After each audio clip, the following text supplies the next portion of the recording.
혜진입니다. 오늘은 제가 이 일을 하면서 가장 많이 듣는 질문 베스트 5를 알려드리려고 해요.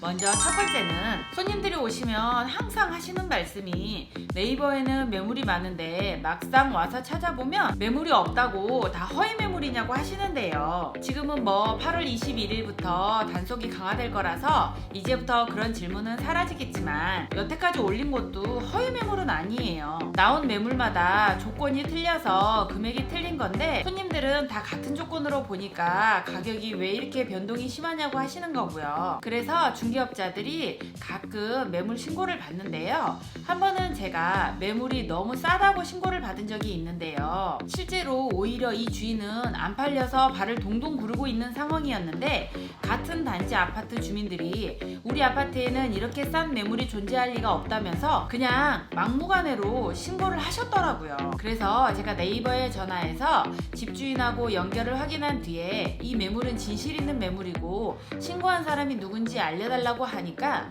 네이버에서는 그 사람을 알려줄 수 없고 네이버 측에서 그 신고한 사람에게 페널티를 준다고 하더라고요. 그리고 또 한 번 매물 신고를 당했을 때는 네이버에 나온 매물을 집주인이 동호수를 잘못 보고 막무가내로 신고하신 경우였는데요. 그분의 신고 내용이 자기 집인데 자기는 이렇게 매물을 내놓은 적 없다, 이렇게 싼 가격에 내놓을 수가 없다 라고 신고를 하셨었어요. 그런데 그분은 네이버에도 신고를 하고 저한테도 협박성 메시지를 보내신 거예요. 이렇게 함부로 허위 매물을 올리면 앞으로 좌시하지 않겠다는 둥, 가만히 안 두겠다는 둥 협박성 메시지를 보내시길래 제가 너무 화가 나서 거기에 대한 답장으로 동호수를 제대로 보고 신고하신 거 맞으신지 문자를 다시 답장을 드렸어요. 그랬더니 갑자기 그분이 문자에 답도 없고 전화도 안 받으시는 거예요. 결국은 그분이 동호수를 잘못 알고 네이버에 신고도 하시고 저한테도 문자를 보내신 건데요.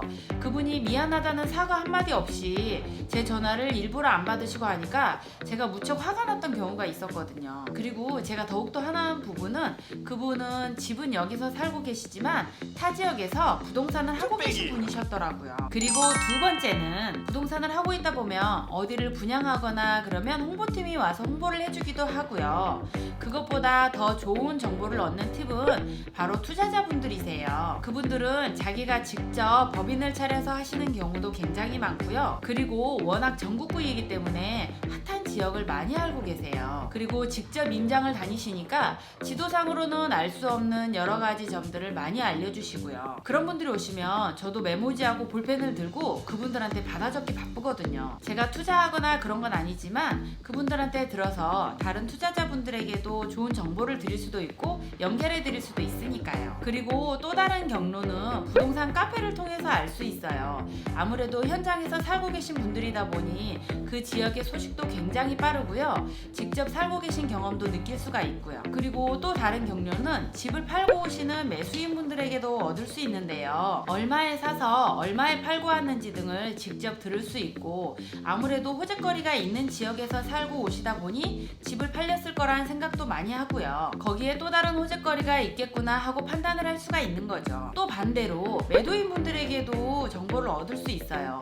매도인분들이 어느 지역에 이사를 가시려고 하는 이유나 그 지역의 호재거리를 통해서 들어보면 그 지역의 꿀 정보를 얻을 수 있는 거죠. 저는 이렇게 사무실에 붙박이로 있지만 여러 가지 투자자분들과 매수인, 매도인을 통해서 각 지역의 정보를 얻고 있답니다. 그리고 세 번째는 이 질문은 굉장히 많이 받는 질문인데요. 집을 보시는 손님마다 물어보시는 것 같아요. 집을 사서 이 가격이 떨어지진 않을까요?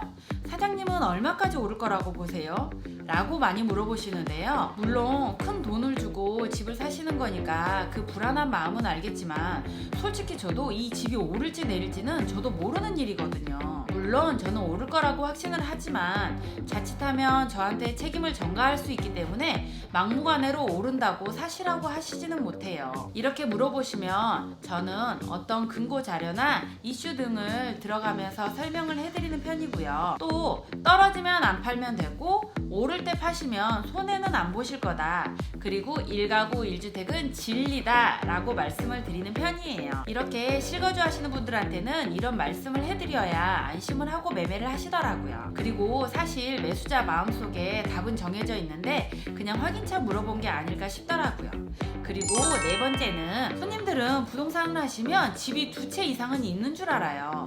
저는 1가구이지만 제 주위의 사장님들은 보통 정말로 2가구 이상씩은 되는 것 같아요. 하나는 거주를 하시고 하나는 재고의 개념으로 가지고 계시더라고요. 많은 매물을 접하는 건 맞지만 사장님들의 투자 성향에 따라서 많이 나뉘는 것 같아요. 열심히 일해서 버는 중개 수수료보다 집값 오르는 폭이 더 높다고 생각하면 과감히 자기 투자를 해서 돈을 버시는 사장님들도 굉장히 많고요. 근데 그 사장님들도 거래를 할 때는 수수료를 100%다 주고 거래를 하세요. 부동산 중개업자는 자기 계약을 할 수가 없거든요. 그래서 오히려 수수료를 더 잘 주는 좋은 손님이시랍니다. 그리고 5번째는 중개보수는 법정 요율에서 서로 조정하기로 한다라고 명시되어 있는데요.